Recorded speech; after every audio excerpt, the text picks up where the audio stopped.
मित्रांनो, धान उत्पादक शेतकऱ्यांसाठी धानाच्या बोनससाठी जवळपास 1800 कोटी रुपयांचा निधी मंजूर करण्यात आलेला होता। त्या अंतर्गत मित्रांनो टोटली 1800 कोटी रुपयांचा निधी हा शेतकऱ्यांसाठी अवेलेबल करण्यात आलेला नाही।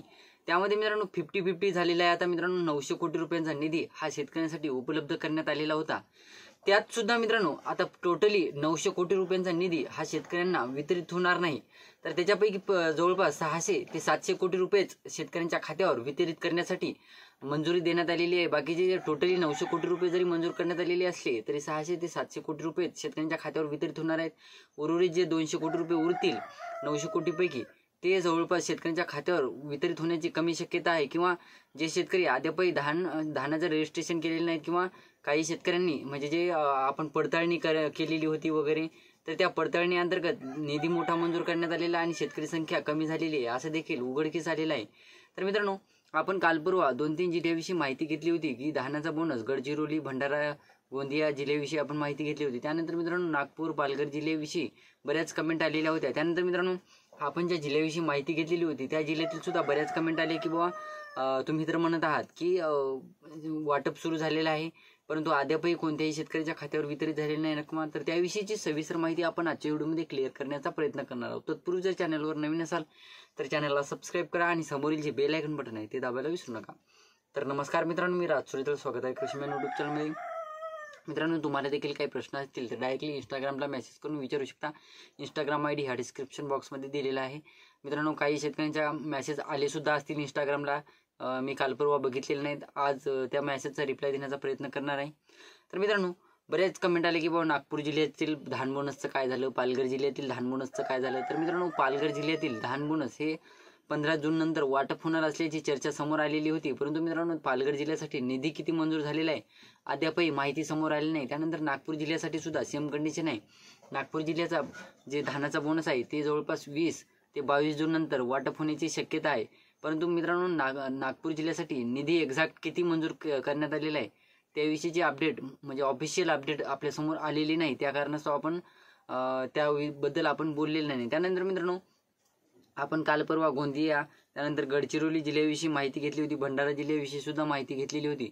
तर बरेच शेतकऱ्यांचं म्हणणं आहे बाबा आमच्या तर खात्यावर वितरित झालं नाही, परंतु मित्रांनो काही शेतकऱ्यांनी ज्या शेतकऱ्यांनी म्हणजे आता 2 प्रकारे हे धानाचं बोनस रजिस्ट्रेशन वर्ग करण्यात आलेलं होतं, जे म्हणजे ज्या शेतकऱ्यांनी आदिवासी पणन विभागाकडे नोंदणी केली होती त्या शेतकऱ्यांना धानाचा बोनस हा वितरित होणं थोडंसं लेट होत आहे किंवा लेट झालेलं आहे, आणि ज्या शेतकऱ्यांनी जिल्हा फेडरेशनकडे नोंदणी केलेली होती त्या शेतकऱ्यांना धानाचा बोनस वाटप करण्यासाठी हालचाली सुरू झालेल्या आहेत। काल 16 जून पासून आपण गोंदिया जिल्ह्याविषयी माहिती घेतली होती व मार्केटिंग फेडरेशनचे अधिकारी विवेक इंगळे यांनी कालपासून जे धानाचं बोनसची जी प्रक्रिया आहे ती पूर्णपणे सुरुवात करण्यात आली असल्याची माहिती दिली होती।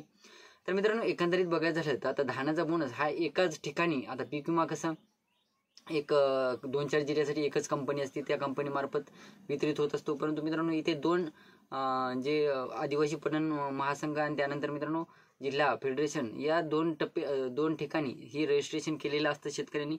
त्या कारणास्तव मित्रांनो आता जिल्हा फेडरेशनकडे काही जिल्ह्यामध्ये हा निधी वळवण्यात आलेला होता, आणि त्या अंतर्गत तिकडे ज्या शेतकऱ्यांनी नोंदणी केलेली होती त्याच शेतकऱ्यांना हा धानाचा बोनस वितरित झालेला आहे, आणि काही शेतकऱ्यांच्या खात्यावर वितरित झाला नसला तरी सुद्धा काळजी करण्यासारखं काही नाही। 2-3 पीक विमा सुद्धा असं सेम कंडिशन होती मित्रांनो। पीक विमा सुद्धा जिल्ह्यामध्ये सुरुवात जरी झालेली असली तरी सुद्धा बऱ्याच महसूल मंडळातील शेतकऱ्यांना हा पीक विमा वाटप होत नव्हता।